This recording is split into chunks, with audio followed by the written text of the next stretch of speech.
All right, here we go. This is Dr. Mitchell, and I am coming to you from my classroom, 8204. Today, what I'm going to do is I'm going to take for you the FSA practice writing, at least the first part of it, talk through some of the tools that we have, talk through what I expect for you to do when you go into your test, I just want you to think through what I'm doing as I take this electronic test. I'm going to be working on the screen.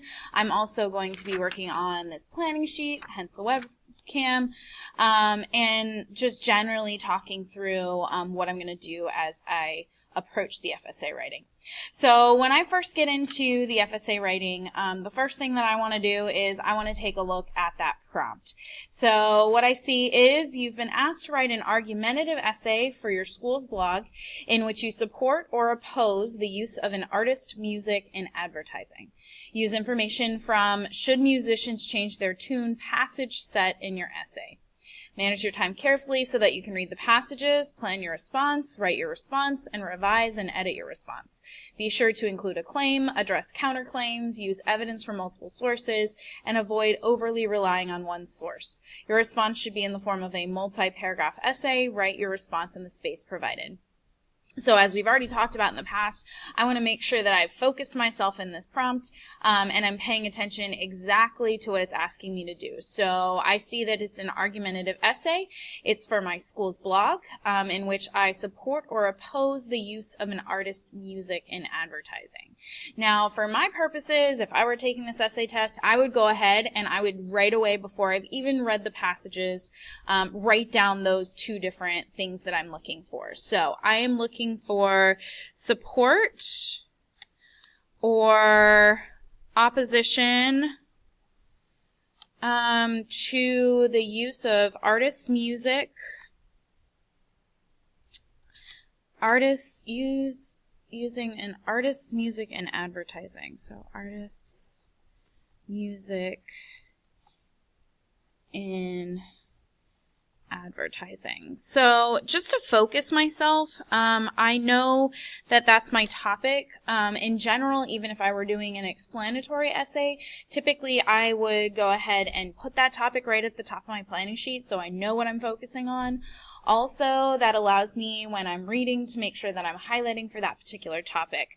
For this case, I know it's an argumentative essay. I know that I need to focus either in support of an author's use of music in advertising, an artist's use of music in advertising, or I need to focus on opposition. So right away, I'm just going to put those things right up here on my planning sheet. I know that's what I'm looking for. And after I read through the passages and highlight things, then I'm going to be using that T-chart as I go.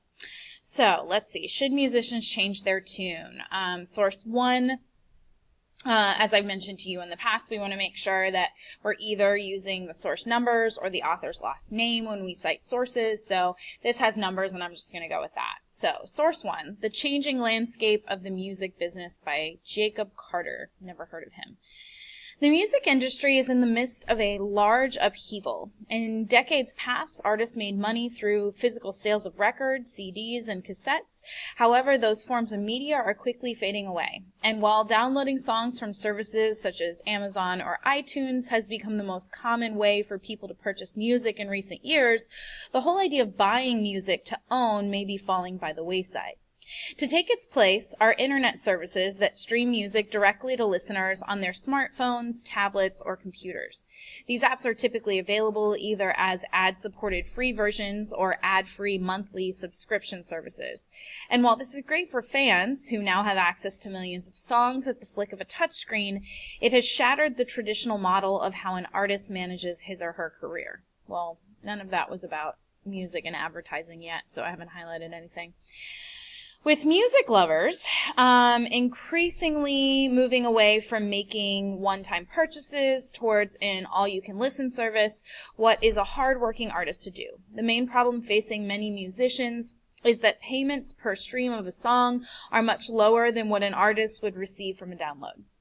According to data journalist David McCandless, a signed solo artist would need about 5,478 iTunes downloads of a song per month versus 4,200,000 YouTube streams per month just to make the U.S. minimum wage.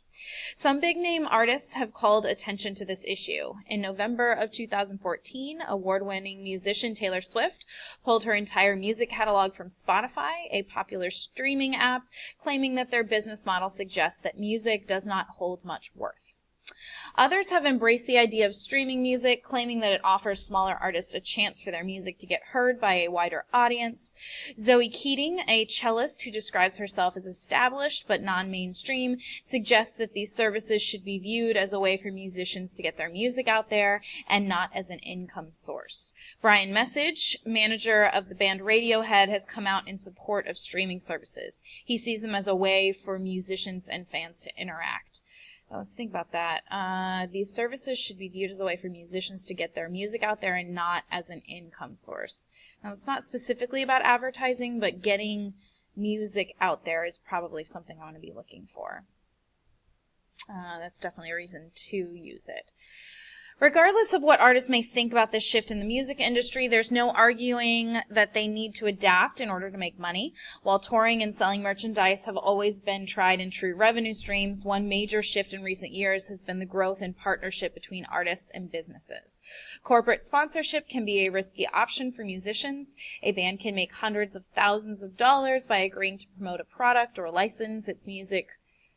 A band can make hundreds of thousands of dollars by agreeing to promote a product or license its music for use in advertisements, but there are many ways that this can backfire. Okay, so they can make hundreds, all right, so they can make a lot of money, but there's a lot of ways this can backfire. Alex Scaly, instrumentalist for the indie pop duo Beach House, notes that when bands take on corporate sponsors, they may lose the image that they've worked to create. Okay, they may lose that image. However, I'm not highlighting. Oh, I forgot that part. All right, I need to right click to highlight. Okay. However, Scaly does assert that the rules could be different for smaller bands just starting out. Okay, so could be good for smaller bands. It's clear that for artists big or small, trying to maintain credibility while struggling to sustain a career is certainly tricky. Artists must develop an image that appeals to their fans in order to remain unique and authentic, or they risk striking the wrong chord, which could leave them struggling to sustain careers in this new business landscape. Okay, so I totally messed up and wasn't actually keeping my highlighting, so now I know that I need to actually right-click in order to do that. So I'm going to fix that here just a second. And I wanted to also note here, all right, getting their music out there. Okay, perfect. All right, good stuff. Source 2, selling out not worth the risk. All right, I know this is going to be about why we shouldn't. Looks like an opposition one by Darius Johnson. With so much hype about how difficult it is to make it in the music business these days, it's understandable why artists would turn to large corporations to help bring them a bigger audience and, most importantly, a bigger paycheck. But is this really a good idea in the long run? Artists considering an endorsement deal need to remember that their sponsors are out to benefit as well. As soon as a musician signs on the dotted line of a corporate partnership, he or she has a responsibility to represent the company and help sell its products. This can be tremendously stressful for artists who are just starting to build their careers, as they need to spend energy creating good music and a unique image that appeals to fans. I keep seeing this word unique. All right. Endorsement deals can keep a musician afloat, but they can also take the focus away from what really matters, the music. Sometimes popular, well-established artists who seemingly have little to gain from these deals end up having the most to lose. Take U2, for example, one of the world's most popular rock bands who, after landing a deal with Apple that had their 2014 album Songs of Innocence installed into 500 million iTunes subscribers' libraries for free, faced a storm of negative feedback from fans and critics alike. People resented the idea that an album they didn't ask for was forced on them, likening the album to musical spam. Interesting. And the reputation of both U2 and Apple were damaged.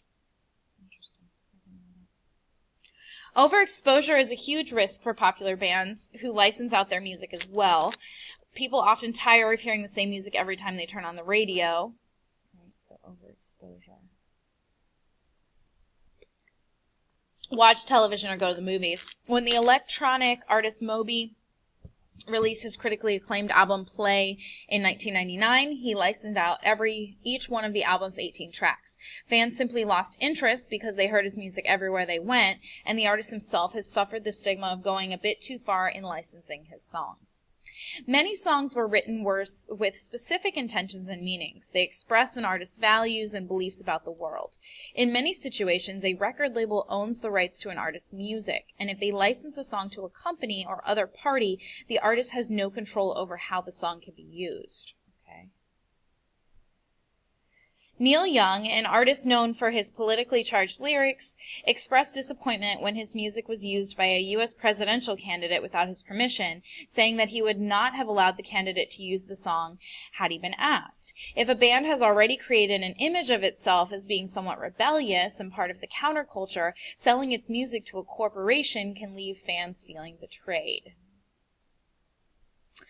Robert Schneider, member of the band Apples in Stereo and a Beach Boys fan, tells of the days he heard the song Good Vibrations in a soft drink ad, noting that it took him a while to stop associating the song with the commercial. The music business is just that, a business. It exists to make money, and artists need to make money in order to continue making music. But when outside interests enter the mix, they can replace the passion in an artist's music and turn the art into just another tool for corporations. Ooh. That one's definitely opposition. Let's see if this one's pro. The New Necessity in the Music Business. All right, this one's probably pro. By Stacia Coates. Years ago, when people still bought full albums and artists were paid a decent percentage of the sales, the idea of selling out by accepting corporate sponsorships or licensing out songs was seen as a surefire way to lose credibility and respect in the eyes of fans. How could they, fans would cry, at the shock of hearing their once-loved underground indie band in a commercial for a family-sized sedan. But these days, thanks to the rise of online music streaming and cheap digital downloads, what once was taboo has now become the norm. It is now accepted and even necessary for bands to put their music in commercials or promote products for sponsors in order to sustain a career in the music business. Some argue that any loss in album sales can be offset by touring and selling merchandise, but with rising costs and other factors, even this is not enough. Booking agents and tour managers must be paid, gas and food must be bought, t-shirts and posters must be manufactured. All of these costs add up. A post on social media by Shane Blay, a member of the metal band Oh Sleeper, details the bite these costs can take out of a band's touring revenue. Out of the $600 of gross income per night that a mid-level touring band such as his typically makes, they will be left with only $78.75 of net income after deductions for all their other costs. This doesn't even include hotel costs, which are usually $50 to $60 per night. At the end of the tour, his band may even end up losing more money than it makes. So touring isn't a solution. A corporation paying for these costs can make the difference between artists growing their careers or completely giving up on the music business altogether. The Shins, a relatively unknown indie rock band, grew massively in popularity after getting their single New Slang in a McDonald's commercial, as well as a few other movies and TV shows. And while the sums of these deals aren't disclosed, a band can earn anywhere from $10,000 to $150,000, plenty of money for equipment, touring, and living expenses. Some bands have thoroughly embraced branding and see it more as an opportunity rather than a necessity. For example, a massively successful pop group, the Black Eyed Peas, focuses on exposure before a paycheck. For years, they've allowed corporations to use their music in advertisements for cars, electronics, and jeans, among many other goods. In 2001, the trio did a 30-second commercial for Dr. Pepper soda. They made those 30 seconds a priority, even as they were preparing material for their next album.